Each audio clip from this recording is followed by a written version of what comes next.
vai adorar o Papai Noel, muito menos os presentes.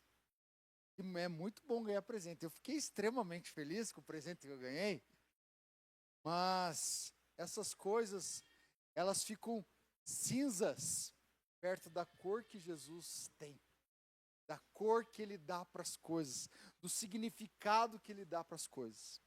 E nós sempre estudamos nos evangelhos de Mateus, Marcos e Lucas, o nascimento, né, a história do Natal. Mas hoje eu quero trabalhar na plenitude do tempo, que o apóstolo Paulo, ele trabalha o significado do Natal. Paulo, na teologia que ele traz uma teologia poderosa do significado do Natal. Eu quero ensinar para a igreja hoje o verdadeiro significado do Natal. É claro que vocês sabem, mas por isso que quando sobe alguém no púlpito, a gente chama de pregação. Para martelar mesmo, por isso que é pregação, para fixar. Como foi mencionado hoje, eu espero que a palavra que hoje seja transmitida a vocês faça morada em seus corações e que vocês levem para toda a vida o significado do Natal. O texto base que eu quero trabalhar hoje é Gálatas 4, verso 4 e 5. Gálatas 4, verso 4 e 5. Eu vou ler na versão NVI, tá? Você pode ler na sua. Mas diz o seguinte, a palavra de Deus: quando, porém, chegou a plenitude do tempo, plenitude, né? A plenitude significa plenamente. Deus enviou o seu Filho, nascido de mulher, nascido debaixo da lei, a fim de redimir os que estavam sobre a lei, para que recebêssemos a adoção de filhos. Senhor Deus, sua palavra foi lida essa noite, junto com os louvores entoados, Senhor. Que o Senhor se faça presente entre nós. Pai, fala conosco, o Espírito Santo convence o coração, Senhor, para que hoje haja salvação, para que nessa noite haja conversão, para que nessa noite haja reconciliação, Senhor. Em nome de Jesus, amém, amém, amém. Queridos, quando nós celebramos o Natal, que é um momento maravilhoso, eu estava na célula sexta-feira, e eu perguntei para alguns frequentadores da célula o que mais impactava no Natal. Alguns falaram presentes, outros falaram comida, outros falaram os doces, mas ninguém falou uva passas. Né? Você que acha, eu gosto. Eu gosto. Mas tem tanta coisa gostosa, a comunhão, mas o Natal, você pode lembrar dos pastores, você pode lembrar da manjedoura, você pode lembrar dos cânticos dos anjos, você pode lembrar que Maria e José, eles estavam procurando uma hospedaria e não havia lugar naquele lugar. A história do Natal, ela é linda, ela é maravilhosa, mas o que eu quero trabalhar hoje é o porquê do Natal. O motivo do Natal.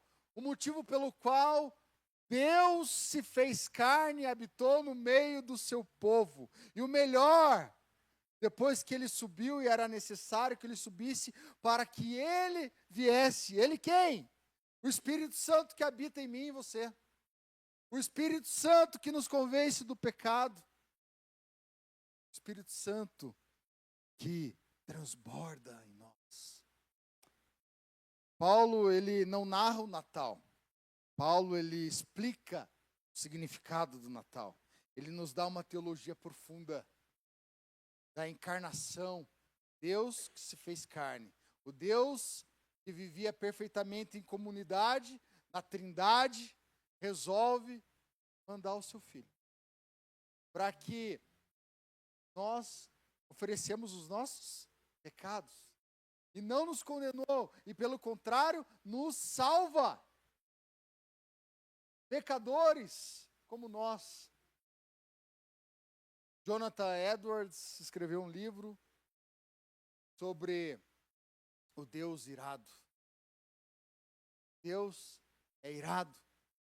Quem aplaca a ira de Deus é Jesus Cristo, que faz essa intermediação entre o homem e Deus, entre Deus e o homem. Então nós temos hoje livre acesso ao Pai, porque nós seríamos pecadores nas mãos de Deus irado, e a única coisa que nós merecíamos é a condenação. Mas ele, na cruz do Calvário, ele aplaca a ira de Deus. Aquele sangue vertido aplaca a ira de Deus. E você, cada vez que abre os olhos, você tem a oportunidade de pedir perdão pelaquilo que você faz de errado. Pedir perdão quando você zomba de Deus. Pedir perdão porque você não anda nos caminhos retos do Senhor, mesmo sabendo qual caminho você deve seguir. A misericórdia dele se renova a cada manhã. Você tem a oportunidade de estar diante daquela cruz e pedir perdão. Por que em Belém? O porquê de Belém? É o Natal, segundo Paulo. Natal é o cumprimento perfeito do tempo de Deus. A palavra de Deus diz o seguinte: mas quando chegou a plenitude do tempo, Deus enviou o seu Filho, nascido sobre a lei. No tempo certo, nem um minuto a mais, nem um minuto a menos. Na história desenvolvida, se você pegar o Evangelho de Mateus, vai vir a genealogia, e você vai ver a história que acontece, a história ali escrita, descritiva. Ele veio no momento certo, preparado por Deus para cada era. E cada era tem uma maneira específica de Deus se revelar ao seu povo.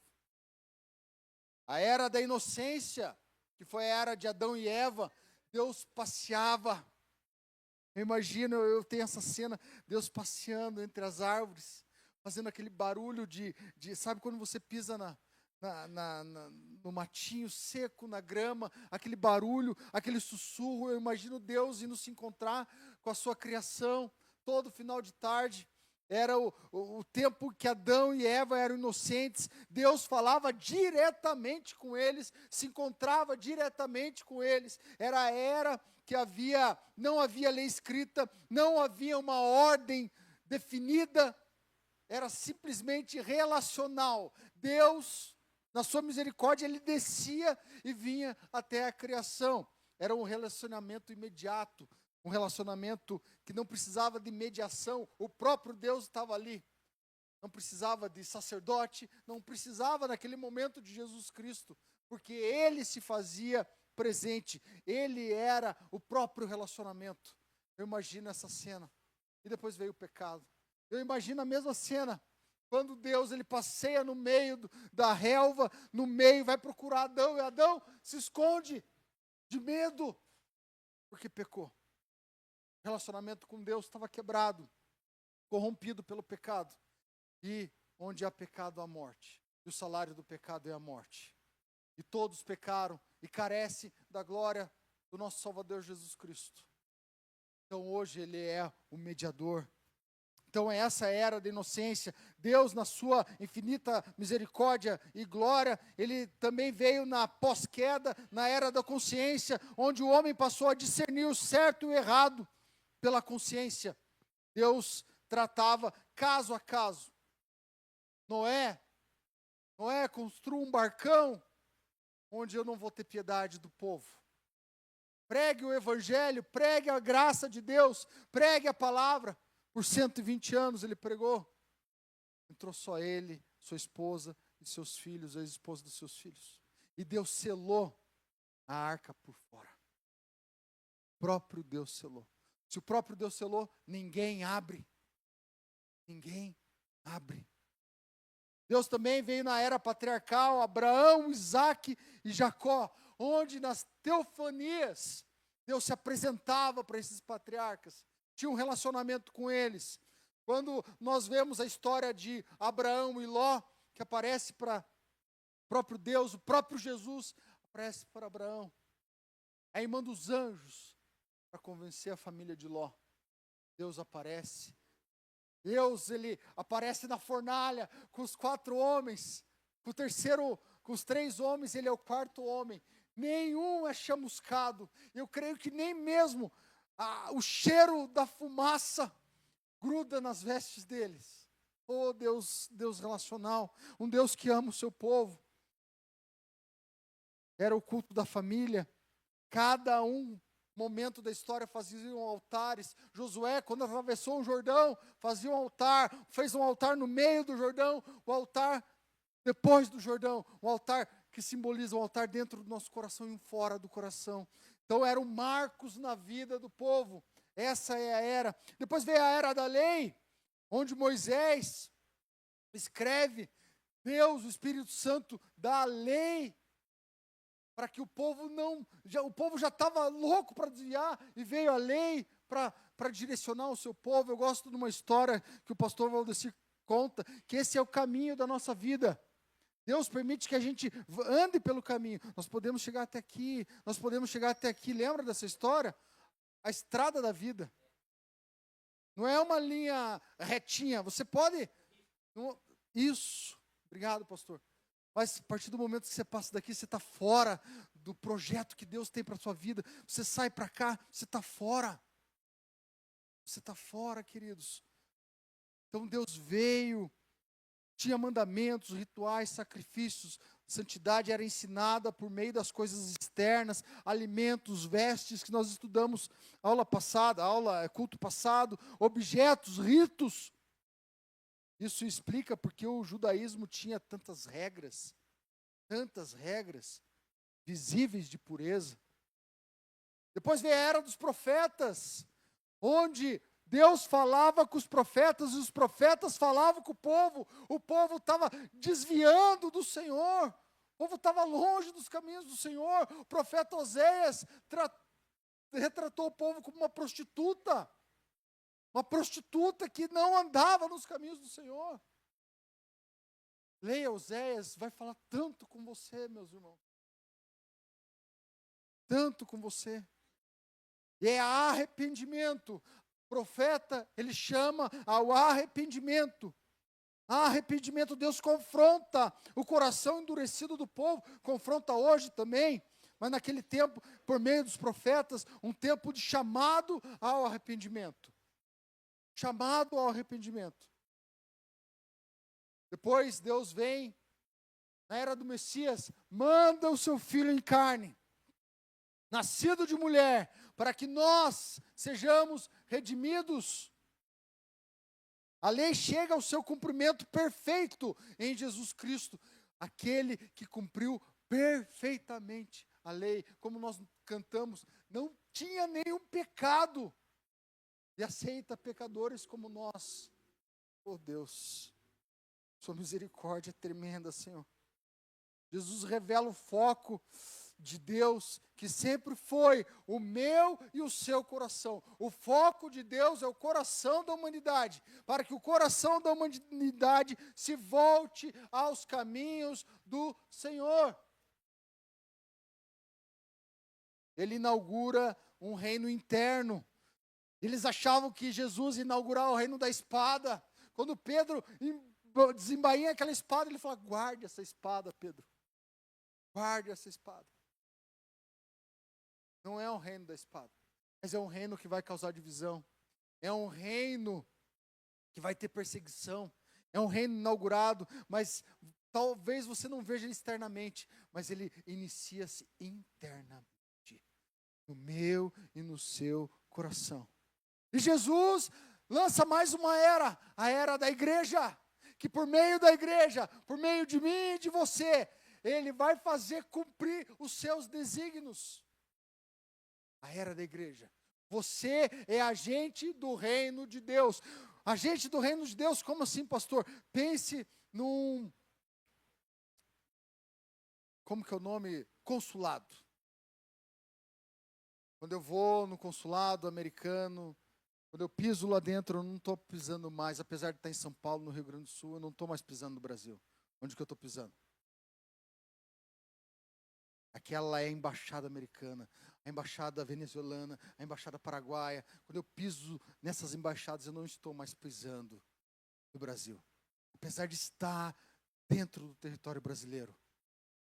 Você é embaixador do reino. Onde quer que você pise a planta do teu pé, você é representante do reino de Deus. Essa é a era da igreja, qual Jesus vai usar o seu povo para cumprir os desígnios dele. A pureza agora, ela é espiritual, ela é ética, ela é moral, não é mais um rito. A gente não precisa mais matar o cordeiro, porque o cordeiro foi morto. O cordeiro verteu sangue. O cordeiro perfeito verteu sangue. Não precisa mais. Não precisa. Já aconteceu. Agora o reino é no coração. A cultura se torna um canal de evangelização, igual Paulo fez em Atenas. Varões atenienses, vejo que vocês têm um pedestal ao Deus desconhecido. E é esse Deus desconhecido que eu e você precisamos pregar na sociedade. Como Paulo fez. Por meio da igreja, os desígnios de Deus vai ser cumprido. E hoje nós vamos vivenciar ainda a era da consumação. O retorno de Cristo Jesus, que há de acontecer. Mas ele mesmo diz, ninguém sabe a hora, nem eu, somente o Pai. Deus julgará todas as coisas, e nós nos apresentaremos diante dele, e ele será o nosso justo juiz. E as suas obras vai ser apresentada, e o reino vai se manifestar plenamente, para a honra e glória de Deus. E naquele tempo, a paz romana, a língua grega, o sistema de estrada, ele estava propício. Jesus veio na plenitude dos tempos, no tempo certo, para que o evangelho avançasse. Se Deus enviou seu Filho no tempo perfeito, Ele também sabe o momento perfeito para agir na sua vida. Talvez seja hoje, meu irmão e minha irmã, talvez seja hoje que você precisa liberar e se derramar diante de Deus, tirar essa carapaça do seu coração que impede você de ver e ouvir as coisas que Deus tem preparado para você, que são maiores e melhores do que você já imaginou, do que qualquer outra pessoa já pensou para você. É o plano que Ele tem para mim e para você. Amém? Glória a Deus. O Natal se revela na humanidade de Jesus. Gálatas 4, Deus enviou seu Filho nascido de mulher. Jesus não apareceu do nada. Existe muita heresia, muita heresia. Tome cuidado com a internet. Tem pastores pregando heresia. Pastores pregando heresia.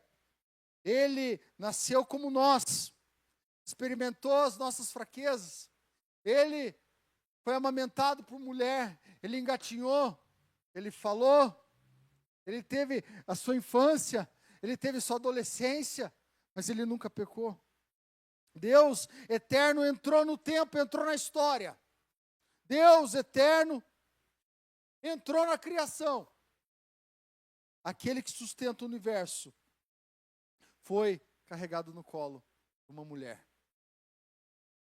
Eu imagino também que igual a gente joga bola, está jogando bola, descalço, e de repente ao invés de chutar a bola, chuta o chão. O que acontece? Tira uma lasca do dedo. Tira a tampa do dedinho. Eu imagino que a mãe e o pai de Jesus cuidaram dele. Assim como nós fomos cuidados pelos nossos pais. Eu acho que só não falava assim, assoprava, né? E quando casar Sara, só isso. Jesus não casou. Mas eu lembro que falavam para mim, quando casar Sara. Jesus entende você porque Ele viveu como você. Jesus entende sua dor. Porque Ele também foi homem, o Deus menino, Deus homem. O menino nos foi dado, o menino nasceu. Ele entende você, querido. Suas lutas e aflições, a carga que você carrega, Ele entende. Ele quer dividir o fardo com você. Ele viveu como nós. Natal não é um Deus distante. É um Deus que ama se relacionar com a sua criação. É um Deus que ama você. O Natal é Jesus se colocando debaixo da lei para te salvar, para me salvar.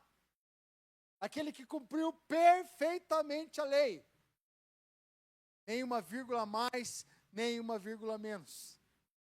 E daí vieram os fariseus e colocaram mais um monte de extensão na lei. Não precisava de tudo aquilo. Nascido sob a lei, Gálatas 4. Nascido sob a lei. Você pode deixar Gálatas 4 aqui, Andrei, por favor? Deixa aí que a gente vai acompanhando. E ele se submeteu a toda exigência da lei. Ele foi apresentado, ele foi circuncidado. Tudo o que a lei exigia, ele cumpriu. Obedeceu perfeitamente, onde nós não conseguimos obedecer. Lembra que as leis é uma corrente. Você está amarrado naquela corrente, qualquer elo que você arrebentar na corrente, você cai. Você não consegue cumprir a lei. Ele veio e cumpriu para você. Ele levou na cruz. Sabendo que você não consegue, e eu não consigo. Sabendo que você é pecador, você é fraco. E está tudo bem. Está tudo bem. Você não precisa ser um super-homem. Você não precisa ser a Mulher Maravilha. Mostrar que você é forte, que você não erra. Porque você erra. Pode não ser visível aos nossos olhos, mas você erra. Dentro do seu coração você erra. Mas Jesus, ele veio redimir todos os nossos pensamentos. Veio aplacar a ira de Deus. Porque nós não conseguimos cumprir a lei. Eu não consigo cumprir a lei. Ninguém consegue cumprir a lei. Ele é o único que conseguiu cumprir até o final. Ele nasceu para cumprir o que ninguém jamais cumpriu. Que ninguém jamais vai conseguir cumprir. Natal não é sobre pessoas boas, mas sobre um Deus perfeito, levando a salvação a pessoas imperfeitas. Essa é a teologia de Paulo. É o porquê do Natal. O real significado do Natal. O Natal cumpre as profecias messiânicas. Romanos 1, 3 e 4 diz o seguinte: acerca de seu filho, que, quanto à sua natureza humana, era descendente de Davi. Ele já tinha a linhagem de Davi, rei. E que, quanto ao Espírito de santidade, foi declarado Filho de Deus, com poder, pela sua ressurreição dentre os mortos, Jesus Cristo, o nosso Senhor. O menino de Belém, descendente de Davi, foi prometido. E ele reina. Reina em nossos corações, e um dia ele vai voltar e vai reinar sobre toda a terra. Sobre toda a terra. Cristo não veio apenas para confrontar. Ele confronta, ele educa, ele ensina. Mas ele veio para governar. Ele veio para governar. O céu e a terra passarão, mas o governo dele não passará. Tudo que a gente vivencia hoje, entra governo, sai governo, um melhor, um pior, vai passar. Mas o governo dele, o reinado dele, não passará. O Natal é a surpresa da humildade de Deus. É um Deus humilde. Em Filipenses 2, 5 a 8 diz o seguinte: que seja a atitude de vocês a mesma de Cristo Jesus, que embora sendo Deus, não considerou que o ser igual a Deus era algo que devesse se apegar, mas esvaziou-se a si mesmo, vindo a ser servo, tornando-se semelhante aos homens, semelhante a eu e você, queridos. E sendo encontrado em forma humana, humilhou-se a si mesmo e foi obediente até a morte, e morte de cruz. Um Deus humilde, um Deus que está no Getsemane e diz: Pai, se for possível, afasta de mim esse cálice, mas contudo, que seja feita a tua vontade. Essa oração, esse momento de intimidade com Deus, revela a dor e a humanidade de Jesus Cristo, que foi obediente até a morte e morte de cruz. Queridos irmãos, se você realizar essa oração, que seja feita a tua vontade, você, sendo sincero, você está trazendo Deus para mais perto de você. Porque nós somos leões. Leões não pode ver uma presa. Leões, ele fica à espreita, esperando para atacar. A nossa natureza é a leonina. E a palavra de Deus diz, no Salmo 23, o Senhor é meu pastor, de nada terei falta. Me faz descansar em águas verdejantes. Guia-me pelas veredas da justiça. Essa oração é a oração de uma ovelha. O que você quer ser hoje? Leão ou ovelha? Leão você quer dominar. Leão você quer deixar Jesus de lado. O que você quer ser hoje? Leão ou ovelha? Lembre-se que a sua natureza é leonina. Você vai lutar diariamente com a sua natureza. Mas pela humildade do Espírito Santo que habita em você, você pode se tornar ovelha e fazer essa oração. Senhor, que seja feita a sua vontade, não a minha. A manjedoura já aponta para a cruz. O Deus exaltado desceu. O Deus adorado serviu. Um Deus que lava os pés dos discípulos.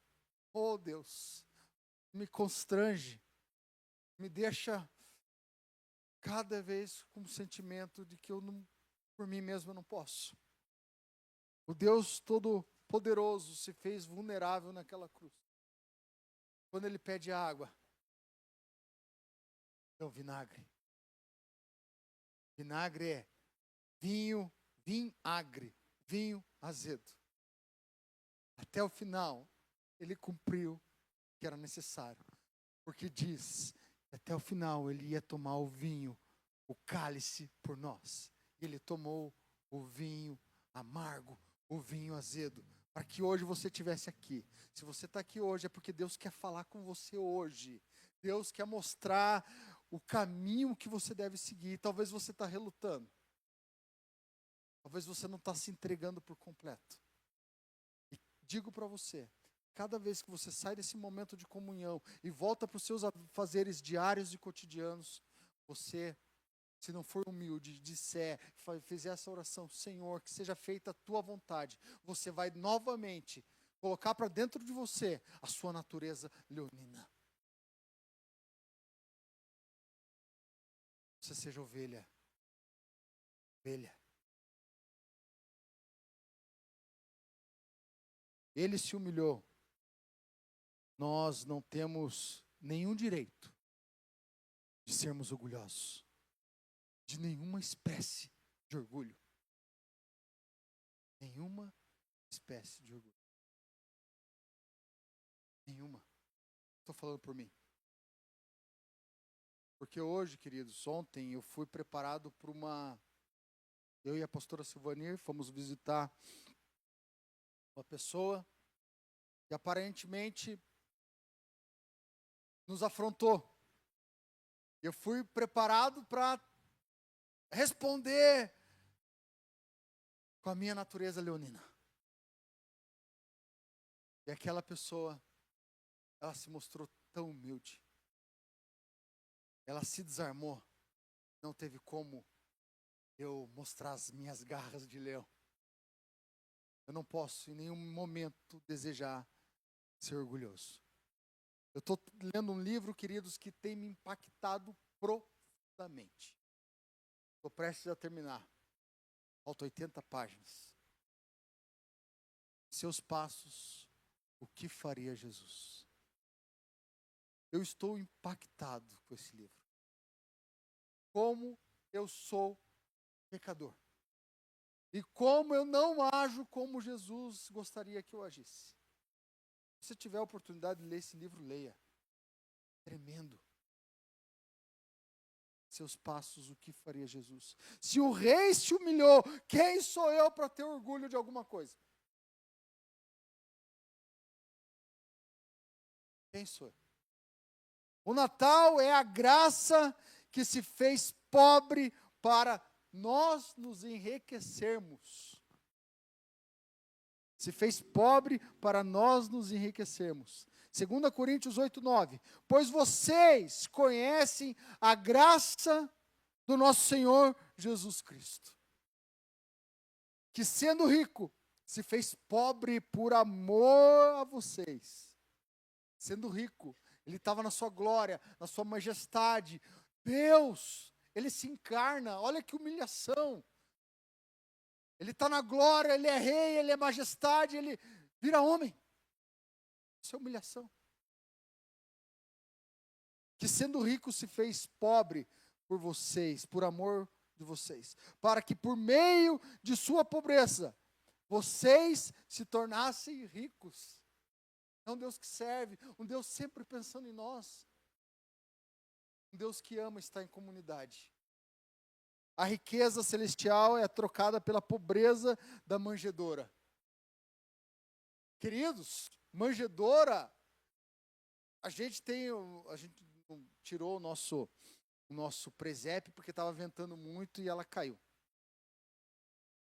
Tá bonitinho ali, tá umas palhinhas bonitinhas, tem uns bichinhos bem arrumadinhos, mas manjedoura na cocheira, manjedoura, onde os animais comem, foi ali que ele nasceu, foi ali que ele foi colocado como menino, como bebezinho, mas manjedoura fede cocô. Você acha que é bonitinho? Não, é xixi de boi, é xixi de burro, xixi de porco, não sei que animal tinha lá, fede bicho. Foi ali que ele nasceu. Olha que humildade. Eu e você não temos direito nenhum de sermos orgulhosos, nem pela nossa conta bancária, nem pelo intelecto, nem pela sua força física, nem pela tua beleza. Por nada. Nem pela tua feiura. Por nada. Você não tem direito nenhum de ser orgulhoso. Nenhum. Natal não é sobre troca de presentes. Natal é sobre um Deus pobre, que te torna espiritualmente rico. É um Deus que ele transfere a riqueza para você, mas não é a riqueza que você conhece. É a riqueza que te preenche, que te completa. Como foi falado, que qualquer sensação humana pode substituir. O Natal revela um Deus invisível. Já caminhando para o final, peço que o louvor já se posicione, por favor. Um Deus invisível. Colossenses 1, 15 e 19. Ele é a imagem de Deus, do Deus invisível, o primogênito de toda a criação, pois nele foram criadas todas as coisas nos céus e na terra, as visíveis e as invisíveis, sejam tronos ou soberanias, poderes e autoridades. Todas as coisas foram criadas por ele e para ele. Ele é antes de todas as coisas e nele tudo subsiste. Ele é a cabeça do corpo, que é a igreja. E o princípio e o primogênito dentre os mortos, para que em tudo tenha supremacia, pois foi dado a Deus, do agrado de Deus, que nele habitasse toda a plenitude. Ele rege todas as coisas. Ele é o Senhor de todas as coisas. O bebê da manjedoura é o Deus visível, um Deus acessível, um Deus manifesto, mas que aponta para um Deus invisível. Se você quer conhecer Deus de verdade, olhe para Jesus. Olhe para os evangelhos. Olhe para o que Jesus fez. E para finalizar, vocês podem fazer um fundo já aí. Estou se arrumando. Agora com o novo, tudo mais difícil, né? Gálatas 4:5, pode projetar, por favor? Paulo, ele escreve esse versículo. E tem uma tremenda teologia profunda, uma teologia profunda. Que diz o seguinte: a fim de redimir, perdoar. Você merecia uma coisa e não merece porque ele te redimiu. Os que estavam sobre a lei, se você estivesse na lei ainda,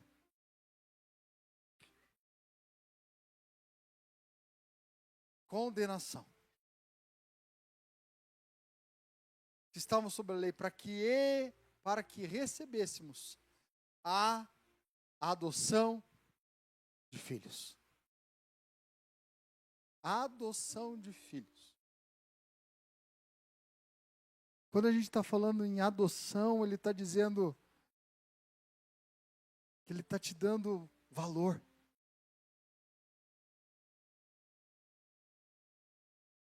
Ele está te dando direitos. Direitos de filho. Você passa a ser co-herdeiro junto com Cristo. Mas é tão ruim de falar de herança na América Latina, que às vezes nossos pais não deixam nada. Gastam tudo. E está tudo bem, é deles mesmo. Mas tem um irmão que eu abençoei sexta-feira. Eu disse: irmão, você não está só abençoando seus filhos.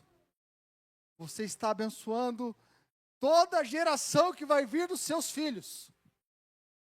Porque ele está deixando herança. E é o que Jesus está fazendo. Deixando herança para os seus filhos. Ele está deixando a herança para mim e para você, mas pense na herança que você pode usufruir agora. Quando a gente fala em herança, se você pensar no filho pródigo, o filho que ele pede a parte dos bens para o pai, ele está desejando que o pai morra, mas não pense no filho pródigo, pense: Jesus, eu sou co-herdeiro, eu quero usufruir dessa herança agora. Eu sou filho, eu quero viver como filho, eu quero viver em paz, eu quero ter autoridade para expulsar demônios, eu quero ter autoridade para curar.